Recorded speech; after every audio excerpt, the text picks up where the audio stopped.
Ez a nukleáris háború bekopogott az ablakon. A világ összes országára ők hozzák meg, ők fogalmazzák meg, hogy mi a teendőjük ezeknek az országoknak, beleértve Magyarországot is. János vizionalizál még egy iráni nagyobb válaszcsapást? Tehát ez még nem következett Hát be? ez nem következett be, tehát ez várható. Tehát valamilyen módon Irán válaszolni fog. Az amerikai központ az, amelyhez Donald Trump is tartozik. Tehát ő is, az elnök is benne van. Az lényegében már ejtette Zelenszkijt.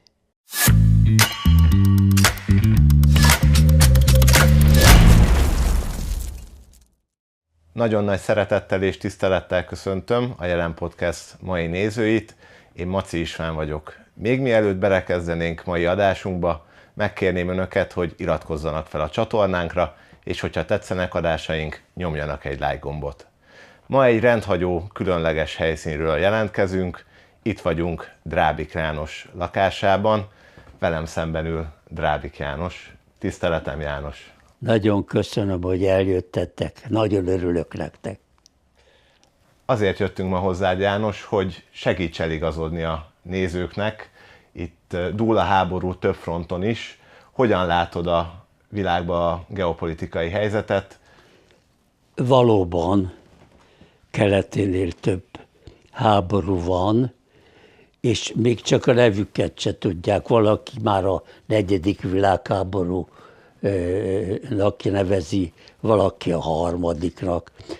Valaki csak azt mondja, hogy a világ hatalmi ágaknak a felosztása, új világállam létesítése, és ehhez hasonlókat mondanak, de vannak olyanok is, akik valójában félnek. Félnek attól, mert egy kicsit megcsusszanás, és hát ott van az a végtelenül sok atomfegyver. Mert nem csak az, hogy több mint 6000 Oroszországnak a legmodernebb szállítóeszközökkel, és csak nem 6000 Amerikának is a legmodernebb szállítóeszközökkel. És azért Pakisztán, India élesen szemben állnak, mindegyiknek atomfegyvere van. És atomfegyvere van Kínának, nem sem, és atomfegyvere van Észak-Koreának. Azt sem tettem még.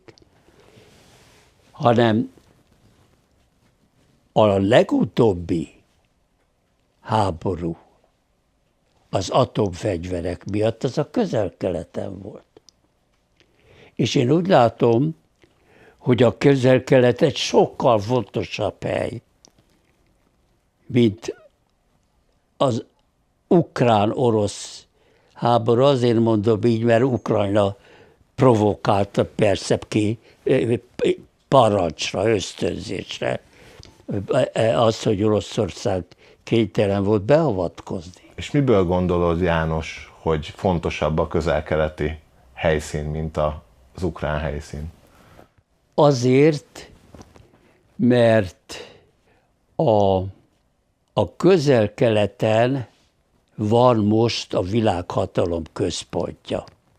Természetesen a legerősebb ország, az első, mindenben az első, az Egyesült Államok, amelyet én például nagyon is szeretek, az országot szeretem, na nem a politikusait. És nagyon aggódok érte.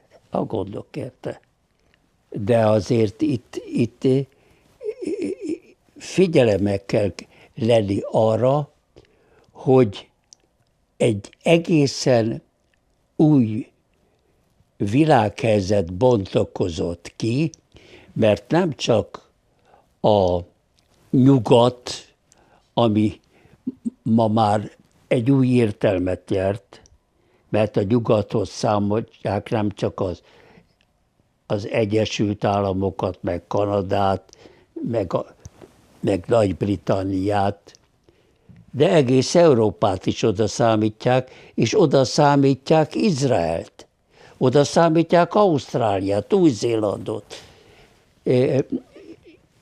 és meg Japánt is, meg Dél-Koreát.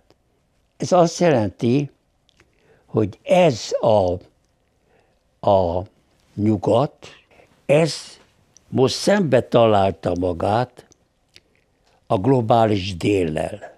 Na, mi a globális dél?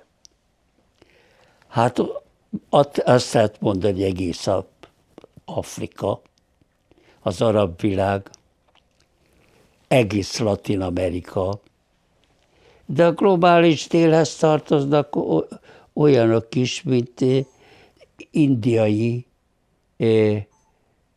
államok, de nem amelyek Indiában vannak, hanem Jakarta, tehát Indonéziára gondoltam.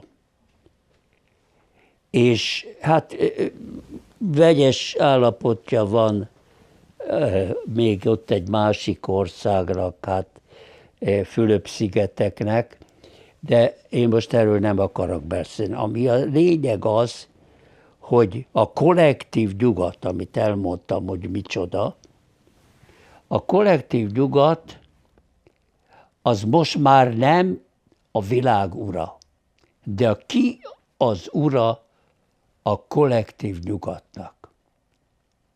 A kollektív nyugatnak az ura Izrael. És mire alapozza János ezt a állítását? Azért, mert a kollektív nyugat első állama, és ma is a legerősebb hadserege van, a tudományos életben, a pénzügyi életben, a gazdaságban, minden, ami létezik, az első. De ki irányítja? Kinek az érdeke lehet ez a háború? Ezt szerettem volna én is kérdezni. Ki irányítja? Ki irányít valójában? Ki irányítja? Akkor fogjuk megközelíteni, hogy mi is történik például Ukrajnában. De sokkal ez a nukleáris háború bekopogott az ablakon. Most, amikor Izrael megtámadta a csaknem 100 millió lakos, 3000 évesnél is több államot, Perzsiát, és arról van szó, majd röviden ezt meg is magyarázom, hogy miért van így. Mert ugyanis Izraelnek azzal sikerült kivívnia az elsőséget a világhatalom gyakorlásában, hogy több menetben, de legyőzte az Egyesült Államokat. És akkor még nem szabad kihagyni Londont, ahol például van egy állam Londonban. Nagyon keveset tudnak az emberek arról, hogy London közepén van egy állam, amely nem tartozik Angliához, független állam. Külön államfője van, külön kormánya van, külön pénze van, külön... Igen. Ez a City-nak az állama, külön rendőrséggel, stb. És még külön egyetemes van, ott van a világnak az egyik legnagyobb bankja, tehát pénzügyibe egyértelműen ő irányítja az offshore világot, ott van a központja a Citybe. Most a City alatt ezt az Angliában lévő, de nem angol mini államot jeleztem meg. És, És, és kik vannak még Londonban? Hát Londonban laknak az olyan családok kezdetektől fogva, mint a Rothschildok. Tehát, sőt, ugye már a második generáció Nathaniel Rothschilddal, az már lordi címet is, már lordságot is elérte. Tehát ott vannak a Rothschildok, a Warburgok, az Oppenheimer, és még 70 szuper első, és a világ legtöbb befektető pénzével rendelkező államnak ott van a családi központ, egy családi központ az. De azért nem egészen. Mert erről megint sokat nem beszélnek, hogy a világ irányítását naponta, éjjel-nappal, hát a Chatham House-ba, a Tavistock Institute-ba, a Royal Institute of International Affairs-ben, és még több intézményben. Ez a 6000 ember magasan képzett, több diplomás dolgozik ott, nagyon jó fizetésén, mert a Rothschildok, Warburgoknál azért, Rockefellereknél azért, akik az ő embereik ott, jó fizetések vannak. Tehát itt 6000 emberről, tehát még egyszer mondom, Tavistock Institute, Chatham House, Royal Institute of International Affairs. Csak legalább ezeket egyezzük meg. De ide tartozik a City, és ide tartozik a City University is, mert az is van. És ezeknek az intézményeknek mi közük van a közel-keleti háborúhoz, és hogyan kapcsolódnak Izraelhez? Mi közük van az egész világhoz? A világ összes országára ők hozzák meg, ők fogalmazzák meg, hogy mi a teendőjük ezeknek az országoknak, beleértve Magyarországot is. Na erről mennyi tájékoztatást adnak? Na most, azért kellett Londonról még külön szólni, mert Izrael egyedül London rivalizál. És pontosan azért London rivalizál, mert Izrael állam nem is jöhetett volna létre Rothschildok nélkül. Az Rothschild magántulajdon volt. A Rothschildok ott rengeteg földet vásároltak, még akkor, amikor tehát az oszmán-török birodalomnak egy kis elhanyagolt tartománya volt, és ezeket a földeket nem zsidóknak vásárolták, hanem azért vették, mert akkor volt az átállás a gőzrendszerről, ami az energia volt, tehát a széntüzelésű energiahordozókról, akkor álltak át a kőolajra. Például a hadjáratokat újraépítették, hogy kőolajjal menjen, mert sokkal gyorsabban ment, nem kellett olyan nagyra építeni, stb. Rengeteg előjött, olcsó volt minden. Tehát ezért vásárolták a Rothschildok az óriási földterületeket Palesztinának nevezetű török tartományba. Na most azért menjünk még egy kicsit vissza a közel-keletre, mert közel-keleti konfliktusról van szó. És mivel Izrael mindenféleképpen meg akarja szerezni, hogy ott a közel-keleten, mert most már nagy országok szét vannak szedve, hát van még egy, amit nem szedtek szét, illetve hát 2. Az egyik Szaúd-Arábia, a másik Törökország. De Törökország tagja a NATO-nak, meg Európában van, úgyhogy, de az is egy muszlim ország. És milyen szerepe lehet ebben a háborúban ezeknek a nagy országoknak, mint Szaúd-Arábia vagy Törökország? Hát olyan, hogy riválisak Izraellel. Hát ki az úr a Közel-Keleten? Hát ő akar, tehát regionális nagyhatalom akar lenni. Regionális nagyhatalom.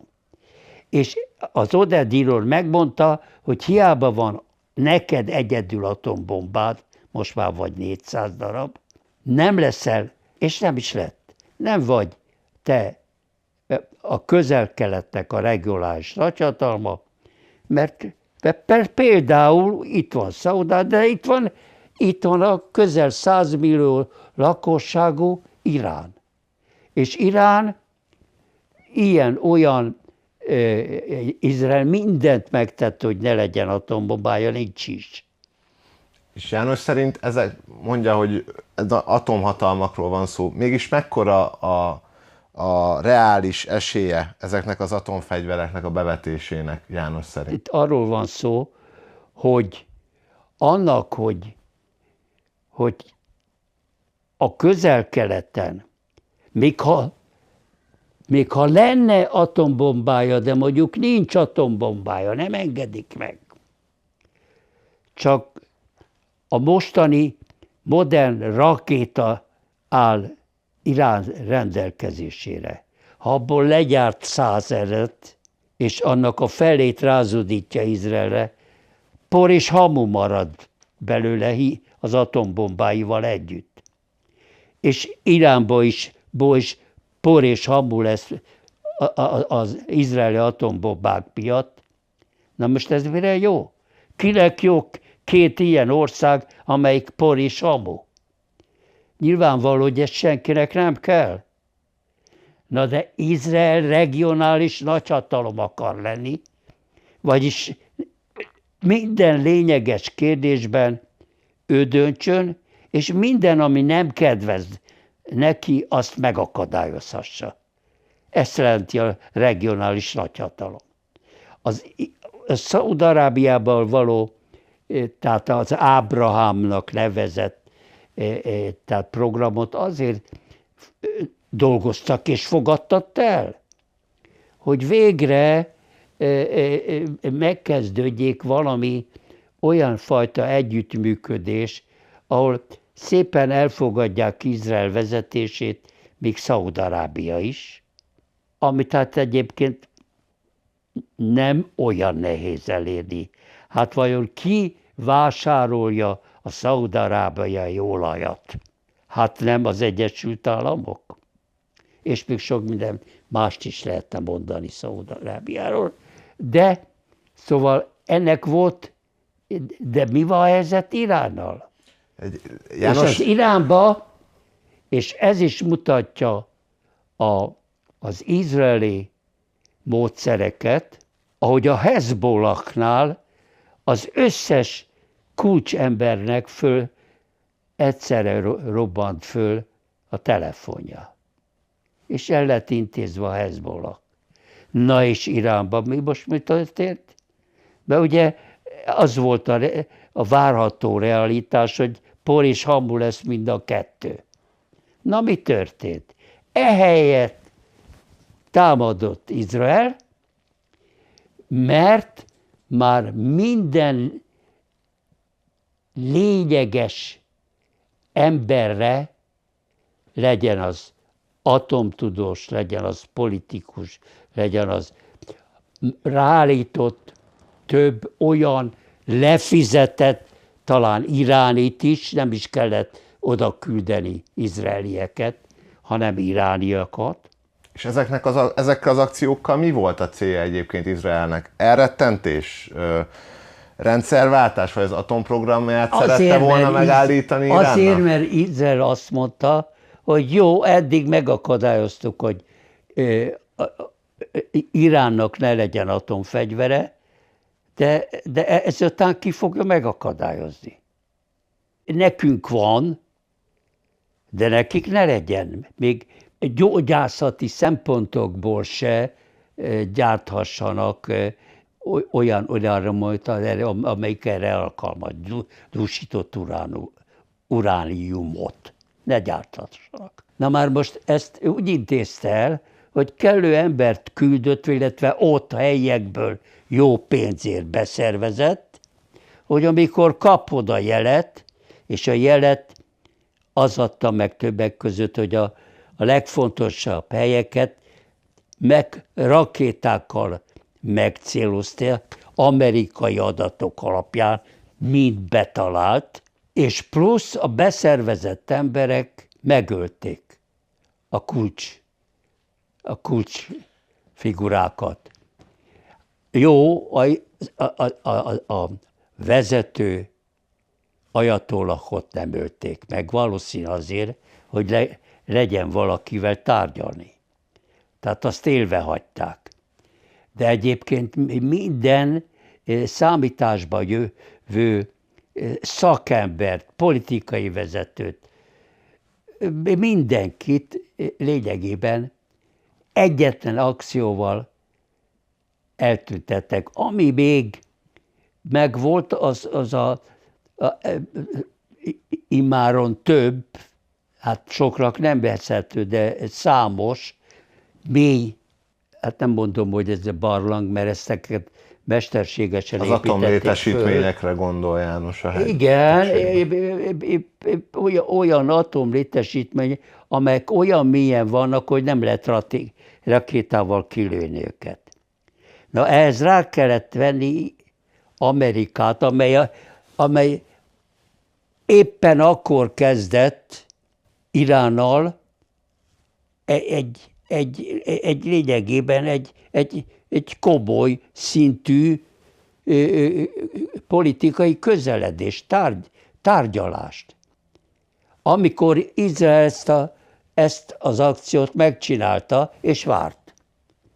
Azt tudta, hogy Amerika nem fogja tudni folytatni, így nem lehet folytatni a kétoldalú tárgyalásokat.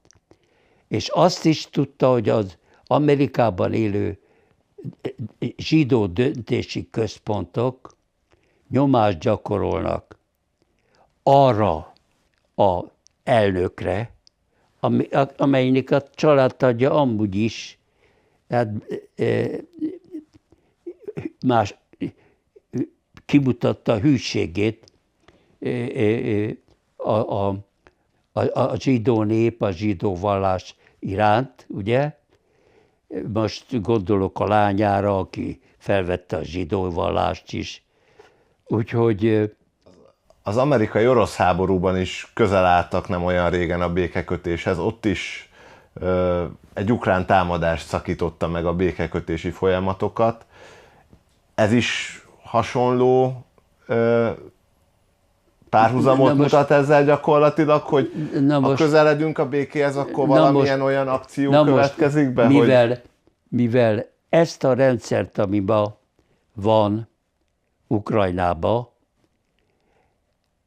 amiben persze ott vannak a ukrán nacionalisták is, de ott vannak azok, a világ befektetői, kik azok? És kik a világ legnagyobb befektető cégei? BlackRock. Kivétel nélkül ehhez a világnéphez tartozik. És innen jöttek azok a pénzek, amelyekkel Ukrajnát már most szinte teljesen fölvásárolt. Csak a földje nincs, még mármint a föld el van adva, a földszent, csak a föld mélyén levő értékek nincsenek kiárusítva, de az is folyamatban van. Tehát ezeknek a pénzügyi köröknek az az érdeke, hogy ez a háború ez Ukrajnában tovább tartson, ne legyen békekötés. Na most, én úgy gondolom, de én gondolom így, hogy Ukrajna jelenlegi irányítása az Európai Uniónak tulajdonképpen a intézkedésre jogosult szervezeteitől függ. Na de az Európai Unió kitől kapja az utasításokat? Londoni hatalmi központból. És még egyszer mondom, hogy a Tavistock Institute, a Chatham House, a Royal Institute of International Affairs-ben 6000 ember éjjel-nappal, tehát éjjeli műszakban is dolgozik, és a világ összes országára meghozzák azt, hogy milyen politikai döntéseket hozzon, Magyarországra vonatkozóan is. Azt elküldik az Európai Unióhoz, ami Európai Unió, és az Európai Unió továbbítja. És ezek a körök, ezek az intézmények, ezek Zelenszkit most szeretnék leváltani, vagy mi az oka annak, hogy Zelenszkinek a megítélése változik Ukrajnán belül, itt gondolva akár a különböző demonstrációkra? Na most az a helyzet, hogy az amerikai központ, amelyhez Donald Trump is tartozik, tehát ő is, az elnök is benne van, az lényegében már ejtette Zelenszkit. De Zelenszkitől nem olyan könnyű megszabadulni, mert ha ő elveszíti a pozícióját, akkor lényegében megsemmisül. Mert kiderül, hogy micsoda pénzeket sikasztott el, stb. És ennek a megsemmisülésnek, tehát Zelenszky leváltásának milyen hatásai lehetnek Ukrajnára és a háborúra nézve? Na most olyan hatása vannak, hát először is, hogy jött össze ez a nagy Ukrajna, ez egy szerencsétlen államalakulat, és össze-vissza jött létre. Mert Ukrajnában mindig, mivel a világ legjobb termőföldjei vannak ott mindig azok értek, a kozákok, akik megszökött jobbágyikotként szabad parasztok voltak, és a cár ezt megengedte nekik egy feltétellel. Tudod mivel? Ha nekem katonára van szükség, akkor jöttek és harcoltok. Tiétek a föld, gazdálkodjatok rajta, nem vagytok jobbágyok, nincs földesor. De ha én nekem katona kell, akkor jöttök. És a kozákok, hát aki ezt tanulmányozza egy kicsit, ez így éltek. Most viszont mi van? Most az van, hogy már is ez már múlt idő. Ukrajna termőföldjét fölvásárolták a befektetők. Kik a befektetők? Hát lehet azt mondani, hogy most én is zsidózok, de hát bizony van egy sejtésem, hogy ezek is zsidók. Mondjuk úgy, hogy ezt én csak sejtem, de nem tudom. Hát nem tudom, de sejtem. Úgyhogy, de bizonyos fokig tudom is, mert azért rengeteg tanulmány szól erről, és egy párat én is elolvastam. Tehát tudom, hogy sőt, én Ukrajnáról 2015-ben írtam egy könyvet, ott van a könyv. Több kiadást ért meg. És minden úgy lett, ahogy mondtam, hogy lesz a háború, akkor még szó se volt háborúról, 2015-ben jelent meg a könyv.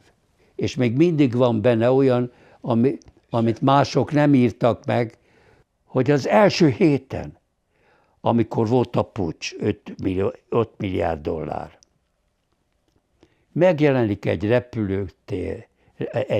repülőgép a központi repülőterén, Kijevnek, jelzés nélküli repülőgép. Egyszer csak megjelenik két óriás busz, és mintegy 40 tonna aranyat fölraknak a gépre, és elviszik New Yorkba. Ez az ukrán állam aranykészlete volt. Ezt egyedül a Drábik írta meg. Na persze, ő meg honnan tudja? Hát én onnan tudom, hogy amikor én ugye írtam a könyvet, mindenre odafigyeltem, és amikor én rábukkantam erre a híre, akkor kiterült, hogy azért több újság ezt megírta. Tehát megírta, egy szingapúri újság megírta, megírta egy dél-koreai újság, megírta Tajvan. Persze ezek az újságok eltűntek. Hát akkor gyakorlatilag Ukrajnának se aranya, se termőföldje, semmi nemzeti vagyona nincsen. De még van a mélyből lévő rendkívüli értékek. Olyan fémek, ami nélkül ez a fejlett informatikai, kibernetikai technika nem tud működni. Akkor valójában... És világverseny van belőle. Akkor valójában ezekért az ásványkincsekért folyik a harc most jelenleg? Legnagyobb rész? Én azért hozzáteszem ezekhez a rendkívüli ásványkincsekhez, hogy Ukrajnában van, hát miért nincs például Kanadában vagy az Egyesült Államokban? Dehogy nincs. Ugyanúgy van. Meg más országokban is, például Magyarországon. Csak hogy annak a kitermelése az egy rendkívül költséges dolog, és rendkívüli szakértelmet kíván, mert hogyha nincs ilyen szakértelem, hát az kitermelőket megbérkezik. De lényegében a világ minden részén megvannak ezek a fémek. De azért érdemes Ukrajnába kitermelni, hogy hát haljanak meg az ukránok. Hát nem halt meg elég a fronton. Hát az ukránokat akkor feláldozható népként kezeli ez a háttérhatalom. Igen, de még Ukrajnához azért hozzá, hogy egy szerencsétlen államalakulat volt. Mert Lengyelországhoz tartozott csak nem minden területe. De a lengyelek elnyomták az ukránokat, hát a kozákokat, és azok föllázadtak, és lényegében a vezérükkel kérték, hogy a lengyelekkel szemben az oroszok védjék meg őket, és csatlakoztak az oroszokhoz. Így kerültek az oroszokhoz. Na most, amikor jött a német zsidók által finanszírozott Vladimir Iljics Lenin, meg az amerikai zsidók által finanszírozott Lev Trotsky, tehát jöttek és hozták a bolsevizmust, ami szintén egy kísérlet volt. Mert nagyon szép dolog volt, hogy egy proletár világállam van, és a fő proletárok természetesen a világállam, és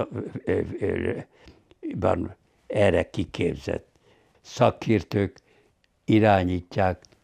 Szóval ez a világállam, ez egy kísérlet volt, tudjuk, mi lett a vége. De Lenin mit csinált? Hát erőltették, hogy önálló állam legyen, proletár állam, és akkor a proletár Oroszországnak már van egy másik proletár szövetségese, Ukrajna. És ehhez kellett egy Ukrajna.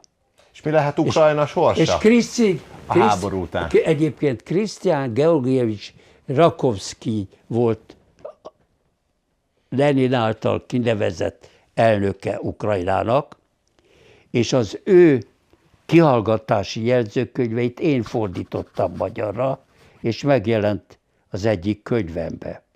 Az egész jegyzőkönyv, amelyben ő, hogy megmentse az életét, 38 decemberében mindent elmond Stalinnak, hogy életben maradja, életben is marad, de aztán 20 év múlva mégis. János szerint van arra esély egyébként, hogy ez a úgymond proxy háború, ez az Ukrajnában zajló proxy háború Amerika és Oroszország között eszkalálódik? Most akár gondolva itt az atomtengeralattjárók megjelenésére az orosz partoknál, az amerikai tengeralattjárók megjelenésére, hogy van arra esély, hogy ez közvetlen háborúba fog átmenni a két nagyhatalom között? Persze, hogy van esély. Miért ne lenne esély? És ugye mindig azzal vigasztalják ezek a szuper atomhatalmak a világ népeit, hogy hát csak nem egy nagy hatósökerű, hanem csak egy kis hatósökerű, taktikai, vagy egy kisebb fegyverre, nem stratégiai fegyverre vetnének be, csak egy kisebb, de az a kisebb taktikai, erről én nemrég írtam egy 60 oldalas tanulmányt, ami leírom, hogy az nem is olyan ártatlan dolog egy ilyen. Tehát amikor nem a nagy atombombát vetik be, csak egy taktikai fegyvert. Hogy az is micsoda elképesztő pusztítást tud csinálni, na hát én ezt írtam meg. Úgyhogy erről kevés szó esik, sőt, majdnem teljes hallgatás van. Úgyhogy ez bizony nagyon veszélyes, hogy ilyen megtörténhet, és momentán abban a fázisban van, hogy még ezzel vigasztalják a joggal aggódó embereket. És hogyan lehetne ezt elkerülni, János szerint? Tehát a közeljövőben van arra esély, hogy békét kössön a két nagyhatalom? Mi lehet ennek a békének az alapja? Amíg az igazi nagy atomhatalom, a Szovjetunió és Amerika volt, hát volt atomfegyvere Angliának, Franciaországnak, hát most is van, de hát minimális, Izrael már sokszorosan lekörözi őket. De hát akkoriban még Izrael még az nagyon hátul volt. Például Észak-Koreának még nem volt atomfegyvere, stb. Szóval még másképp állt a világ. De ma már azóta ott van ugye Pakisztán, India, Kína, sorolhatnám. És abba, hogy visszamenjünk a mostani támadásra, ezt a támadást a Trumpal nem egyeztették. Tehát ez is mutatja, hogy a Trump is egy más erőközpont. Itt most az iráni támadásra gondol, János? Most az iráni támadásról beszélek. Meg Izrael is egy más irányítási központ. Tehát erről az Egyesült Államok és Trump nem tudott, azt mondja János. Nem egyeztettek vele. De kiszámolták, hogy Amerika nem teheti meg, hogy valamilyen módon ne szálljon be. Mert az ottani zsidó vezetés ezt szorgalmazni fogja, mint ahogy szorgalmazta is, és rávették ugye Amerikát, hogy először ezeket a mélyre hatoló bombákat alkalmazzák igénybe. Először bombáztak szét vele föld alatti mély föld alatti atomlétesítmény. Jó.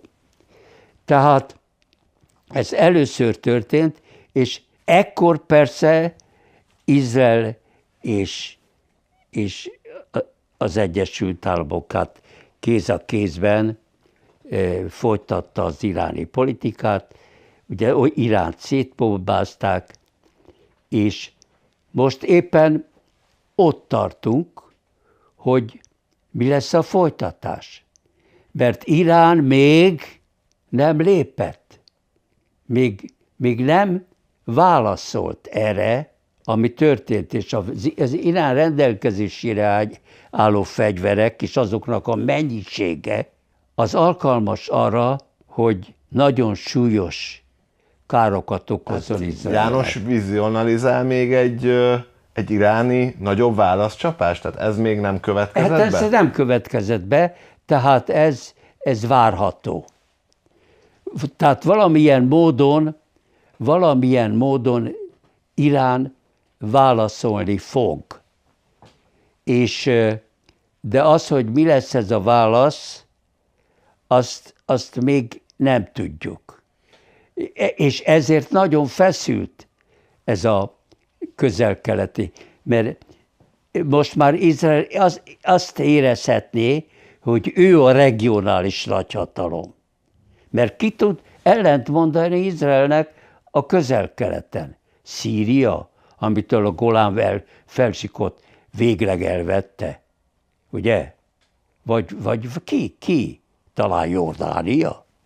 Vagy Libanon, ahol felrobbantották a Hezbollah összes vezető emberét. Izraelnek ezek hogy mondjam, ha nem pusztításról lenne szó, zseniális ötletei, ha nem pusztításról lenne szó, akkor így is lehetne nevezni, hogy szinte zseniális ötleteik vannak, hogyan kell pusztítani.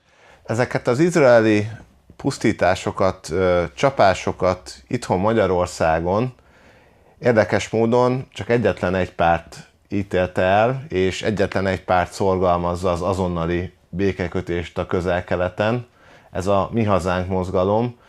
Mi a véleménye Jánosnak arról, hogy csak a Mi Hazánk és Toroczkai László az a pártelnök, aki felemeli a szavát akár a palesztinok mellett, akár minden olyan nép és nemzet mellett, akit ezek a súlyos izraeli támadások és csapások érnek? Én megmondom őszintén, hogy olyan jónak találom azt, amit ők csinálnak, hogy fáj a szívem, hogy nem tudjuk bevinni ezeket a megnyilatkozásokat és lépéseket az igazi nagy médiumok közé, hogy a lakosság tudjon róla. Mert a lakosság nem tud róla. Mert ha a lakosság ismerné és tudná, hogy a Mi Hazánknak milyen ragyogó programja van, és hogy milyen tiszta párt, mert korrupciót aztán végképp nem lehet a nyakába varni.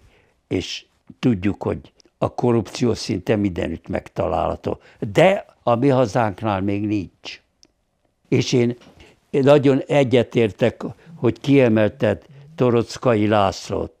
De azért én most már látom, hogy egy kicsit közelebbről megnéztem, hogy itt egy sor kiváló vezető van ott körülötte, akik mind igen sokat tudnának tenni, már most, még ezen a kampány időszakban is, azért, hogy ne 7%-os párt legyen a Mi Hazánk, hanem 10%-os, vagy 15%-os. És mi az oka ennek az elhallgatásnak, János szerint? Illetve mi az oka annak, hogy egyedül ők képviselik valójában a békepártiságot? Hát ugye cselekvés a mai korban a cselekvés első számú kiváltója minden cselekvésnek az a pénz. Az az első. És utána jön minden más. Na már most ebbe az elsőbe, hát nem mondhatnánk, hogy élen jár a Mi Hazánk, pontosan ezért többek között én szerintem akkor is tiszta maradna, hogyha legálisan valahogy több anyagi támogatáshoz, akkor se lenne korrupt. Ez egy tiszta párt. Az Európai Uniónak van bármi beleszólási joga, szuverén döntési joga a háború kérdésében? Tehát ő önálló államként, vagy önálló hatalomként tud funkcionálni, vagy teljes egészében nem. elvesztette a szuverenitását? Az államok feletti hatalomnak, jelen esetben Londonnak, elsősorban Londonnak, tehát nem a Wall Street, stb. Sikerült elérnie, hogy az Európai Uniónak az apparátusába csak saját maguk által kiiskolázott, erre a funkcióra középiskolát és egyetemet végzett. Tehát kiválasztják már középiskolásként, még korábban, hogy ki milyen funkciót fog betölteni, és arra képzik ki, és oda rakják. Tehát akkor az Európai Unió... Az Európai Uniónak ma csupa ilyen vezetője van. Kivétel nélkül ilyen vezetője van. Ez nem, semmiféle önállósága nincs, és ami maradék, vagyis látszat önállósága, azt is London felügyeli. Vagy a London hatalmi központ. Itt szó esett arról már, hogy Magyarországra visszakanyarodva, hogy a Mi Hazánk az egyedüli, aki békepárti. Magyar Péter nem nagyon nyilatkozik háborús kérdésekben. Neki vajon mi lehet az álláspontja, vagy Magyar Péter mit képviselhet? Na most Magyar Pétert kiszúrta magának a államok feletti, már próbálkozott, tudjuk, hány próbál. Először úgy átadja a Gyurcsány, aztán jöttek a többiek. Egyiket Amerikában magába képezték ki, az se jött be. Na, szóval ezt most London megbízásából az Európai Unió dolgozta ki azt a programot, amit követ Magyar Péter, ugye? És azt a taktikát is, amit gyakorol, és sikeres, mert azért az sikerének az első okozója az, hogy korlátlan mennyiségű pénz áll a rendelkezésére. És korlátlan mennyiségű pénzzel én nem tudom, mi az, amit nem lehet megvalósítani. Akkor János azt mondja, hogy gyakorlatilag hallgat Magyar Péter ezekben a kérdésekben, fontos kérdésekben, mint a háború, de egy az egyben akkor a globalista narratívát szolgálná ki, hogyha hatalomra kerülne. Hát nem tehet semmit, tehát ő az Európai Unió és az Európai Uniót felügyelő londoni központ nélkül egy nulla. Hát lehet ilyen-olyan felügyelő bizottságokba, ahol munkanélkül milliós nagyságrendű fizetéseket tud zsebre takni, és azon kívül másra nem használhatja, másra nem használhatja a meglévő eszét. Tehát akkor a különböző nagyobb globalista támogatások nélkül ő sehol sem tartana, Magyar Péter gyakorlatilag nem lenne most nem. Orbán Viktor kihívója? Nem. Nem, ezt a globalista központok találták ki, dolgozták ki, tanították be, adták neki a pénzt. A feleség ezt mind tudta, hát miniszter volt, a kormány tagja, és egy rendkívül intelligens nő, és nyíltan megpróbálta lebeszélni. És ellentmondott, már annyira szerepelni akart. Annyira. És föl sem merül benne, hogy alkalmatlan rá. János, nagyon örülök, hogy megosztottad velünk ma ezeket a gondolatokat a világ működésével és a háborúkkal kapcsolatban. Várunk téged vissza egy következő adásban is. Hát én meg titeket várlak ide-vissza. Köszönjük szépen, nézőinknek pedig köszönjük a figyelmet.